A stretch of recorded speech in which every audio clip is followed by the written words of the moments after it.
Bonjour et bienvenue sur ma chaîne Vince Lee.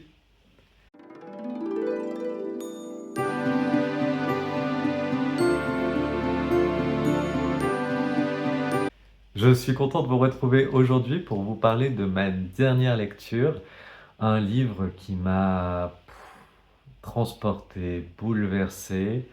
Alors c'est pas un livre facile, hein, c'est même assez dur. Il y a des passages difficiles émotionnellement, voilà, pas mal de tristesse, mais Euh, il est tellement émouvant que voilà, c'est merveilleux. Et je veux vous parler d'Emile Boom. Les jours viennent et passent. Il a reçu le prix des lycéens Folio pour cette année 2024-2025. Et vraiment dans ce livre, on va accompagner Anna à la fin de sa vie. Euh, qui est camerounaise, qui a vécu un long moment au Cameroun et là qui est en France pour la fin de sa vie avec sa fille unique, Abby. Et, euh, et donc c'est pour ça que dès le départ, on est plongé dans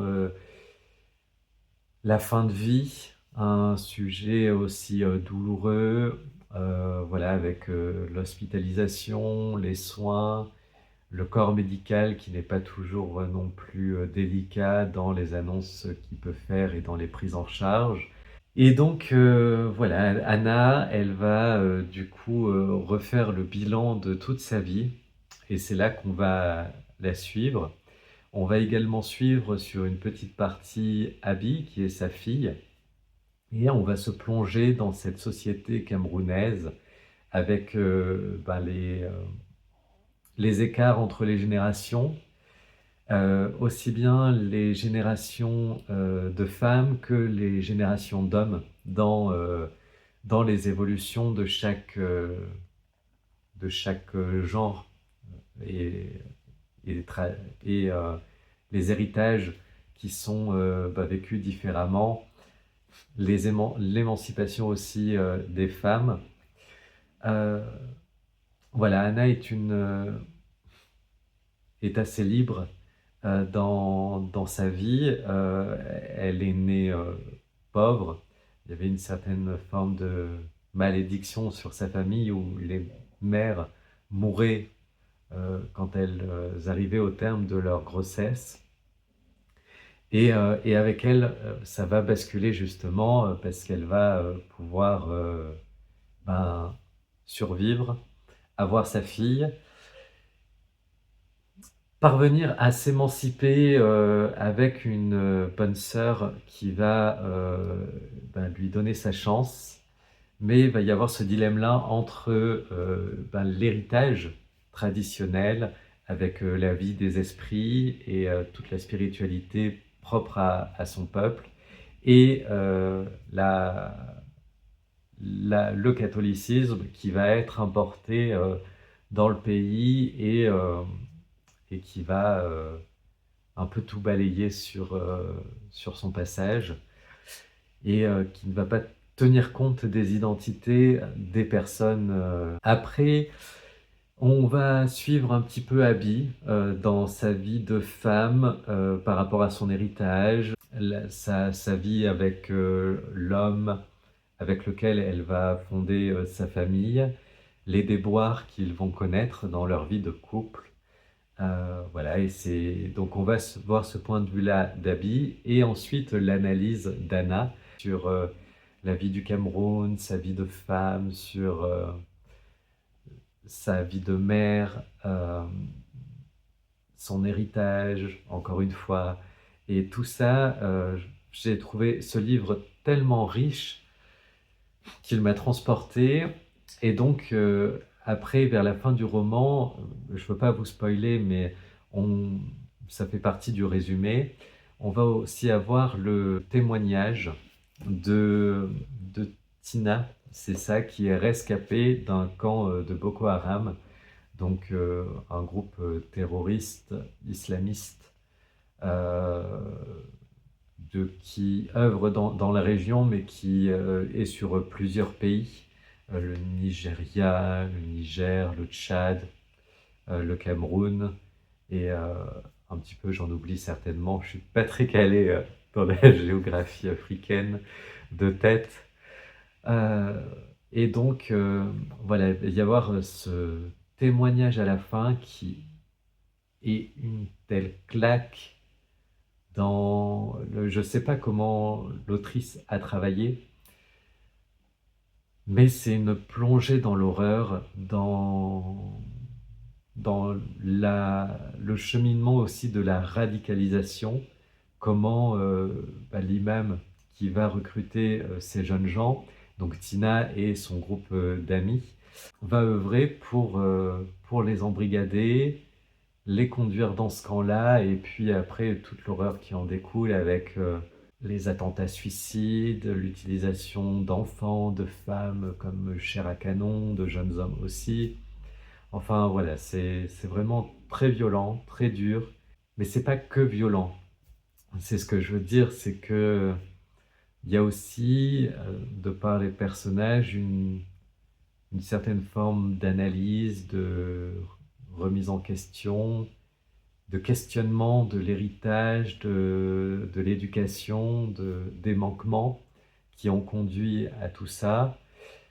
Euh, et donc c'est pour ça que je l'ai trouvé très juste, pas misérabiliste, pas qui ne donne pas de leçons non plus, mais qui essaye à travers des destins de femmes euh, et d'hommes aussi, mais un peu moins présents, d'analyser la situation actuelle.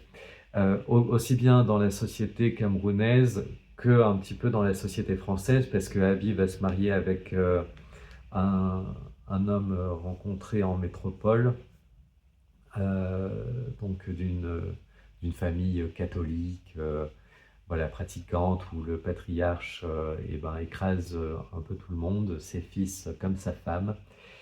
Et donc on va avoir cette critique-là aussi. Euh, Qu'est-ce que je peux vous dire d'autre? Parce que c'est très dense, les personnages sont vraiment très attachants, parce qu'ils sont pris dans les tourments de la vie, dans les tourments des traditions, les tourments de l'héritage. Il fait écho au livre que j'ai pu lire sur la Martinique, dont je vous ai parlé. Je remettrai l'image là ou là, parce que j'ai oublié le titre là et ça ne me revient pas. Et avec cette relation aussi aux hommes, la sexualité, euh, voilà, la religion aussi, et donc comment les femmes euh, tirent leur épingle du jeu dans cette société patriarcale dont les repères sont aussi bousculés.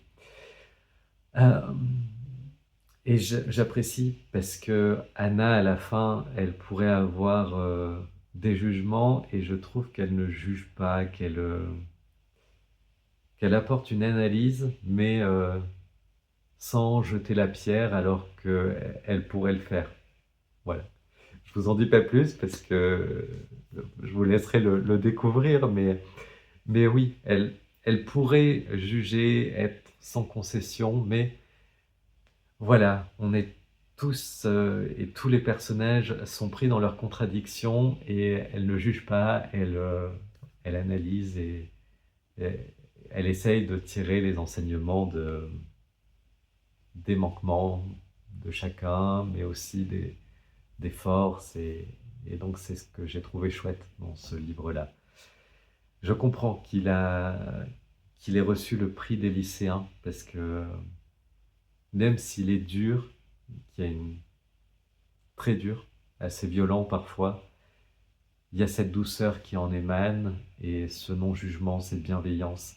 Donc voilà, lisez-le, découvrez-le, faites-le voyager parce qu'il mérite d'être découvert et de nourrir différents imaginaires. J'arrive à la fin de cette vidéo. J'espère qu'elle vous aura plu, qu'elle vous aura donné envie de découvrir ce livre. N'hésitez pas à commenter, à mettre un pouce bleu, à partager, à vous abonner. Moi, de mon côté, je continue toujours mes lectures, donc je suis en train de lire La Chambre de Giovanni de James Baldwin. Après, j'essaye de lire un auteur, une autrice. Donc là, je ferai peut-être une prochaine vidéo où je vais coupler La Chambre de Giovanni, c'est dur, avec le livre que je vais recevoir sur justement ces deux jeunes Polonais qui vont se rencontrer et qui vont pouvoir échanger sur le livre de James Baldwin. Et après, ben, je reprendrai le cours de mes lectures. Et puis, ben voilà, je pense vous avoir tout dit. N'hésitez pas à commenter, à dire quelles sont vos lectures, vos découvertes, vos conseils de lecture aussi, avec plaisir. Et puis, ben, je vous retrouve très bientôt et ménagez-vous.